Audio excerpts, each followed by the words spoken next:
Welcome to Stoner Watch, and today we're talking about WandaVision Episode 5 on a very special episode. Stoner Watch, a YouTube story, men and women t-shirts, and coffee mugs, now available at teespring.com. Help support the show by getting yours today. I'll have a link down in the description. Oh man, I mean, holy shnikies, this episode was just insane. Shakman does it again and then some. I mean, it was just awesome. This episode was awesome. Probably one of my favorites of the series so far, I have to say, even though I'm kind of trying to look at this show as a whole, almost like a mini movie, if you will. I mean, this thing was just so awesome, I have to say. This week's episode is written by Peter Cameron and Mackenzie Dohr. Now, we get a runtime of 45 minutes this week, the longest episode we've gotten so far. And since this episode is actually in the dead center of this series, it seems rather fitting. But actually, if you minus out the recap and the credits, we're actually really only looking at 32 minutes. But what an awesome, fantastic 32 minutes it was indeed. Now, with that being said, I am now heading into spoilers for this week's episode.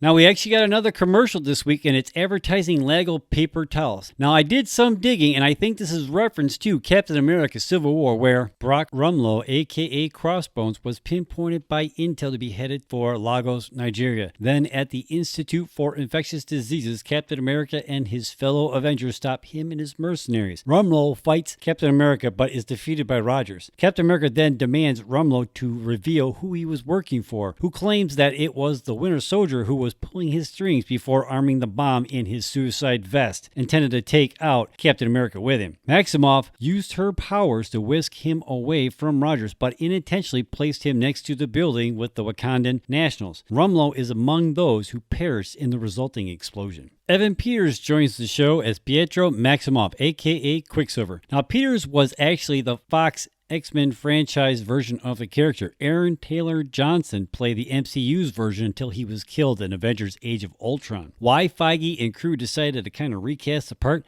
I'll be honest, I don't know. I mean, I knew he was going to make an appearance in the show because I saw him listed with the cast on IMDb, but I kind of figured he was going to be a different character, maybe one of the twins, who are currently being played by Julian Hilliard as Billy and Jet Klein as Tommy. Now, I gotta stress currently because we watched the twins age themselves up from babies to 5, then to 10 years old. Now, the 5-year-old versions were played by Balin D. Billets as Billy and Gavin Border as Tommy. I wonder how often they're going to do that. I think Agent Wu said it best. What'd I miss? The twins aged up to 10. Holy Christmas, at this rate they'll be empty nesters by dinner time. Now, after last week's episode where we got to see what it was like on the outside of Westview, this week we kind of got both. It's now the 80s. WandaVision gets a family tie / growing pain like opening sequence. Now, I have to say, with all these different opening sequences with theme songs and clips that's supposed to be from the show, kind of makes it seem like it's been on for a couple seasons. But we now know this week, this has only been going on for 9 days since it all started. In this week's opening sequence, it shows the twins aging normally from babies to 5 when literally it happened within a blink of an eye. Now, I can tell you as a parent myself, when my girls were growing up, sometimes it seemed and felt like time was going by that fast, but I am so glad it did not. You know what I mean? Man, when Agnes appears the first time this episode, she looks like one of the extras in Olivia Newton-John's Let's Get Physical music video. She even makes a comment about being on her way to her jazzercising class. Man, I remember when that was a thing back then. Meanwhile, at Sword Base Camp, we see what has happened to Monica after being thrown out of Westview. She is debriefed and medically examined. She then joins a briefing with everyone and Director Hayward, during which a rumored end credit scene from Avengers Endgame, where after Stark's funeral, Wanda visits Vision's body in a morgue, is now made canon, or at least part of it. Security cameras show Wanda's attack on Sword's HQ, where Vision's body is being held. That's when we find out from Hayward it happened 9 days ago. So the Vision we are seeing in the show is his body being reanimated by Wanda herself. At least that's how I understood it. Let me know what you think in the comments. Vision does seem to be self-aware and knows something is wrong, especially after Agnes kind of freaks out at the beginning of the show. She offers to help with the twins, but when Vision kind of jokingly gets in the way, she gets all confused and looks terrified of not doing what Wanda wanted. After Vision asks what just happened, Wanda tries to play it off, but Vision doesn't seem to be buying it. And at his work, after setting up a computer, he goes to help Norm, played by Asif Ali, opens up an email, and then Norm and everyone else, in a very creepy midway reads it out loud. When Vision frees Norm of Wanda's mind control, Norm also then freaks out, not knowing where he was, how long he's been there, and said that the mind control was very painful and begs to be free. Vision then has to restore Wanda's mind control to figure out what to do. Now, I thought it was pretty interesting when Monica, Darcy, and Agent Wu were trying to get Monica back into, yes, I'm going to call it the Hex. I thought that was a pretty clever nickname for what's going on, and I'm going to probably call it that from here on out. And maybe even the Maximoff anomaly, but I'm going to stick with the Hex because I think that actually sounds cooler. So that's just me. But anyway, I digress. I thought it was pretty interesting when they were sitting there trying to figure out how to get back in, and then they said if she was actually changing real stuff all the way around, kind of like how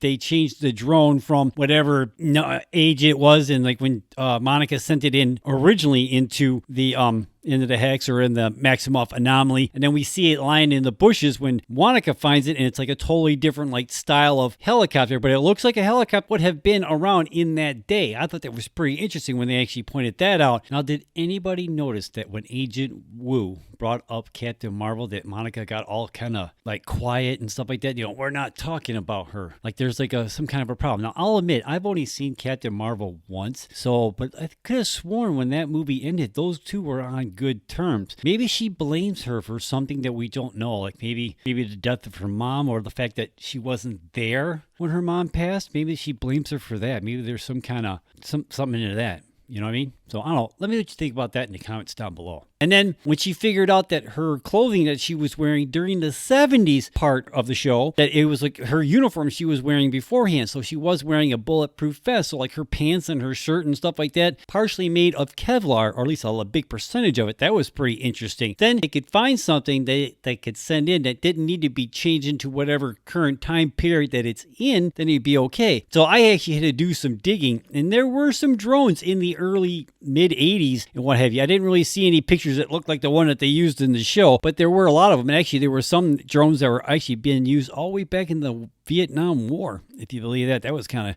really weird. But the things that you learn when you research these kind of videos, you know what I'm saying? Now, speaking of the drone, when they were showing like the camera angle looking down into Westview, and they find Wanda and the kids are right behind her, and they show the camera looking right at Wanda, and they try talking to her, and all of a sudden her eyes started shining red. I'm like, oh, this is not good. But then that Hayward dude orders them to fire missiles. Now, I granted he was trying to fire at Wanda, but there were kids right there. What the hell's wrong with that guy? He was firing a missile at kids, right? Am I the only one that caught that? I mean, yeah, he was firing it at Wanda, but there were kids right there because they were right behind her. I mean, really? I mean, that was really messed. Man, that scene with Wanda coming out of the Hex to face the Sword agents and what have you with the destroyed drone, that was intense. I mean, and then she was given like the warnings and stuff like that. I mean, that was something else, man. I mean, that could have gone a lot worse than it did. And like, I mean, she basically, she said, this is my home and go away. I mean, that was something else, man. I mean, it was just